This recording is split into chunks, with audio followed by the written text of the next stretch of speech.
Men Allohga ishonmayman. Alloh mavjud narsa emas. Shunday deb doim ko'p so'zlagan taniqli onkolog Markus kunlardan bir kun u konferensiyaga boshqa davlatga uchish kerak bo'lib qoladi. Qandaydir sabablarga ko'ra boshqa davlatga uchib borib qo'nishga majbur bo'ladi. Konferensiyaga ulgurish uchun o'sha yerdan bir avtomobil mashinaga o'tirib, konferensiya bo'ladigan joyga yo'l oladi. Shu paytda birdan shamollar boshlanib, yomg'ir quya boshlaydi. Havolar birdan sovib ketadi. Hamma yo'lni tuman bosadi. So'ng esa u yo'ldan adashib qoladi.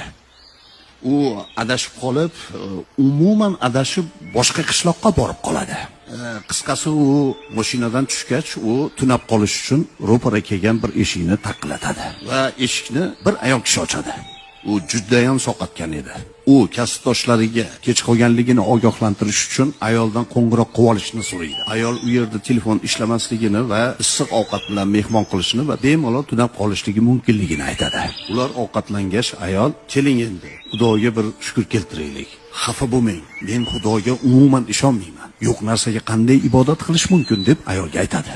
Xo'p, mayli deb ayol boshqa xonaga chiqib Allohga yig'lab ibodat qila boshlaydi. Ibodat tugagach, Markus ayoldan, "Siz hozir nimani so'radingiz yo'q narsadan?" Ayol, "Meni bitta o'g'lim yomon, juda ham og'ir rak kasaliga uchragan" deb aytadi.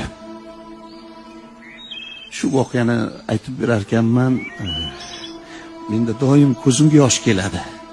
Qanday Alloh buyuk. Dunyoda bitta onkologik professor bor ekan. Markus davolash o'shini qo'ldan kelar ekan. O'g'limi davola olar ekan o'sha debdi.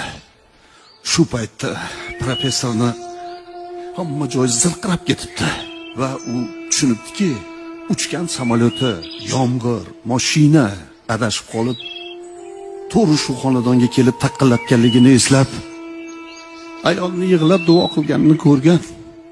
Professor shu xonadonga kelganligini va Alloh borligiga iqror bo'ldi.